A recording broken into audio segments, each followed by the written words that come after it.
Hi, I'm Brian Denton, author of the book A Year of War and Peace and the poetry collection Inspiration. Welcome to my channel. This video is part of a series I'm doing on Dante's Divine Comedy, wherein I'm reading through the entire Divine Comedy, all three books, Inferno, Purgatorio, and Paradiso, at a rate of 3 cantos or chapters per week. I'm doing this as an independent contribution to Baylor University's 100 Days of Dante Project. If you haven't heard of the 100 Days of Dante Project, it's really cool. I think you should check it out. And I've provided a link down in the show notes below for you to do exactly that. So get to it. I'm sure you'll be impressed and well satisfied. For any new viewers, I would like to say, first of all, welcome. And I'd also like to invite you to consider liking this video and subscribing to the channel. I'm trying to get up to 250 subscribers by the end of November. At the time of recording, we're at 214 subscribers, so I do think we can get there, though we're kind of cutting it short, a little bit behind schedule. That's all right, though. With your help, we can get there. Thanks a lot in advance for that.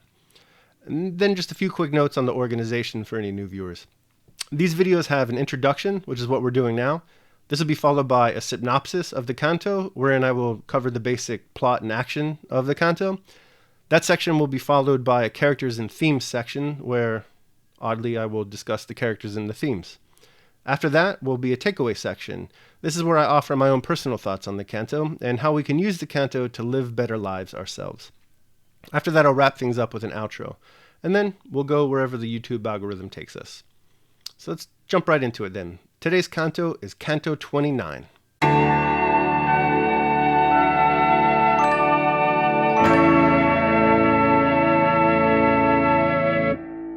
Dante's crying again, everybody. That's right, one half of our poet-pilgrim duo, the Tear Factory himself, Dante Alighieri, has broken down once again and started weeping over the poor souls found in the 9th ditch of Mabolge. Virgil does not care for this display of emotion. He tells his charge that if they want to see the entirety of hell, they're really going to have to start moving. They're running out of time. No time to cry over spilt sinners, as it were. Dante then informs Virgil that the sinners aren't the reason why he's crying. The reason he's crying is because he thought that he'd find his murdered cousin down in this ditch of Mabolge. And the murdered cousin, his death hasn't been avenged yet. And this is what is making Dante cry. If that's the case, don't worry, Virgil responds. He tells Dante, while you were talking with Bertrand de Born, I saw your murdered cousin, and he didn't look happy. In fact, he looked very angry with you. Anyway, you ready to get a move on? And so the two poet pilgrims continue deeper into Mabolge until they reach the final ditch, the 10th ditch. Here, once again, it's very dark, but upon closer inspection, it's revealed that the sin being punished here is the sin of falsification. The sinners of falsification fall into various types of falsifiers. The only one that we're going to be talking about today are the alchemists. Their punishment is quite nasty. They're peeling their own skin off. It's as if they're suffering from a very bad case of leprosy or scabies. And it also really, really stinks down here. Dante, as he usually does, asks if there's any Italians that he could speak with. And naturally, there are plenty of Italians down here in hell, so Dante talks to some of them. And this conversation results in Dante's understanding that the Sienese Italians are actually much, much worse than the French. Proving that it's not just the Americans who hate these French people, it's everyone. And that's basically where we leave it.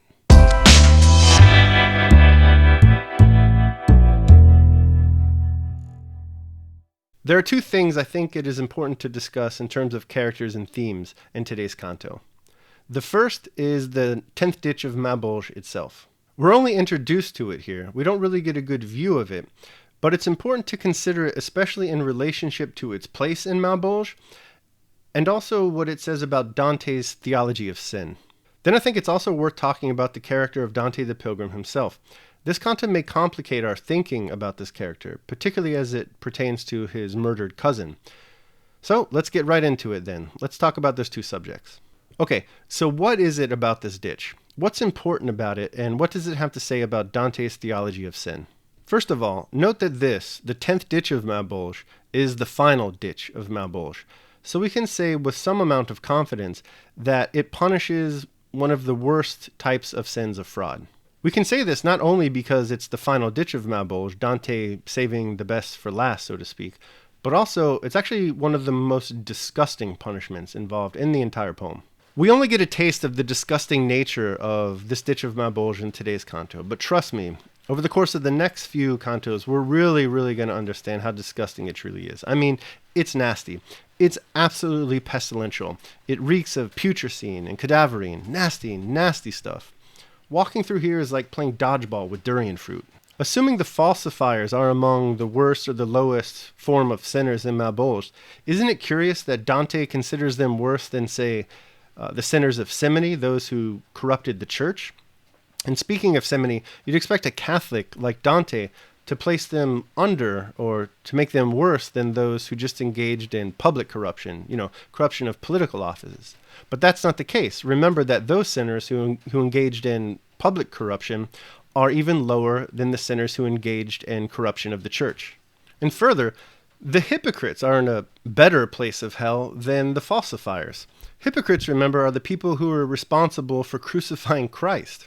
But no, the falsifiers are lower than them, according to Dante. Now, we've talked about this before when we discussed the sins of fraud and the sins of violence, but it becomes clearer and clearer that at least one reason why Dante might consider the sins of the falsifiers to be worse than all the other sins of fraud is because it's a social sin. It corrupts society itself, not just an individual or a small group of individuals. There's another reason, too. The reason is that fraud is, according to Dante, man's peculiar sin. And to commit fraud, man must make use of his God-given powers of reason and intellect. We discussed this previously as well. The same holds true in today's canto. So by abusing their powers of intellect and intelligence, the sinners of fraudulence, particularly the sinners of falsification, they're putrefying and corrupting their very humanity. And further, fraud and falsification undermines the trust which assaults the brotherhood of man, the unity, the Catholicity that we spoke about in the last video. We're going to talk more about the falsifiers in the upcoming cantos. We're not done with them yet. For now, let's move on to Dante the Pilgrim.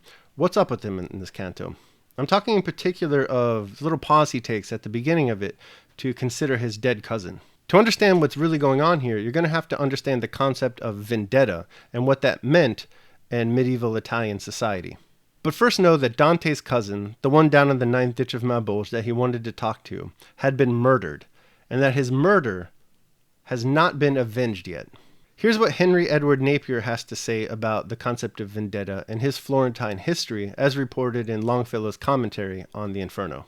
Among the Italians of this age, and for centuries after, private offense was never forgotten until revenged, and generally involved a succession of mutual injuries. Vengeance was not only considered lawful and just, but a positive duty, dishonorable to omit, and, as may be learned from ancient private journals, it was sometimes allowed to sleep for 5 and 30 years, and then suddenly struck a victim who perhaps had not yet seen the light when the original injury was inflicted. Is this really what Dante the Pilgrim is contemplating as he thinks about his murdered cousin? Is he regretting not taking revenge? Is he showing sympathy for the vendetta? Perhaps. After all, as we've seen from this history of Florence, the concept of vendetta was sanctioned by law and encouraged by society. That's the argument for Dante the Pilgrim being in favor of the vendetta and wanting to take revenge on someone for his murdered cousin. To recap, he's upset because his cousin's murder has not been avenged yet. Further, it could be possible that he's upset because he hasn't executed the vengeance himself. Here's the counterpoint to that argument. The concept of vendetta is wholly inconsistent with the rest of the poem. You remember from the last canto, Mosco de Lamberti? He had his hands cut off for initiating such a feud.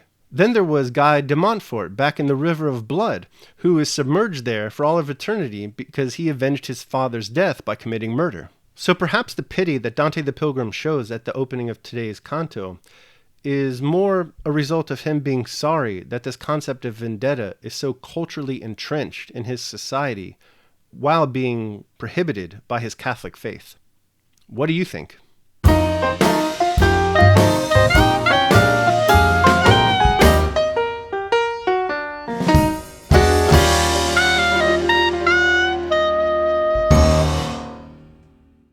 For me, the most powerful parts of this canto are not the putrid descriptions of the 10th ditch of Malbolge or the accurate description of the fatuous Italian and French people. No, it's that early exchange between Virgil and Dante I'm talking here about when Virgil chastises Dante for taking too long to examine the sinners of the ninth ditch. He, Virgil, assumes that Dante is doing something that he's not doing really, and he rebukes him for it. But, as Dante says, Virgil is wrong. Dante isn't lingering over the ninth ditch because he's thinking about the sinners and he wants to stay there for some reason. He's lingering because he's upset over the fact that he wasn't able to meet up with his murdered cousin. Now, how often in our own lives do we do something like this, like what Virgil does here? How many times have we wrongly assumed the reason for someone else's ostensibly poor behavior? This is a kind of prejudicial calumny on our part. And it's born from personal arrogance. Just like Virgil presumes to know something even though he lacks the necessary data requisite to make an informed judgment on the topic, so too do we often misjudge others with similarly faulty data. In order to combat this common arrogance, it's important to cultivate humility. Humility curbs arrogance and produces social harmony. So remember Old Possum's poetry the next time you want to start clapping at somebody. The only wisdom we can hope to acquire is the wisdom of humility. Humility is endless. Alright, that concludes my video for Canto 29 of Dante's Inferno. I hope you enjoyed it. If you did enjoy it, please consider liking the video and subscribing to the channel. Remember that we're trying to get up to 250 subscribers by the end of the month. That's November. And I think we can do that. Right now we're at 214, so it's totally feasible to get up to 250, especially with your help. So thanks in advance for that. Now, aside from getting likes for the video and subscriptions for the channel, it's also very important to get a conversation going down in the comments. So I'd like to ask viewers of this video to answer a question for me. Let me know your opinion on the following. What do you think Dante was showing such pity for at the opening of the canto? Do you think that he was showing pity because the vengeance, the vendetta, hasn't been enacted yet for his murdered cousin? Or do you think he's showing pity for the vendetta itself being so culturally entrenched despite it being prohibited and sinful according to his Catholic faith? I gotta say I'm on the fence on this one.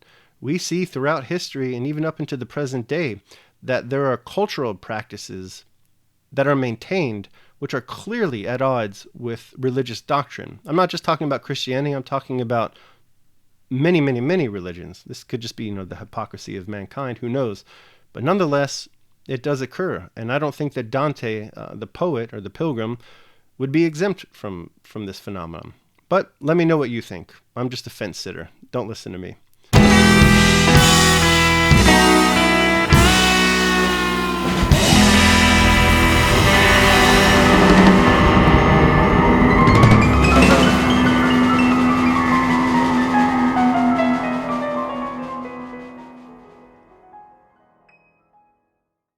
How many times have we wrongly assumed?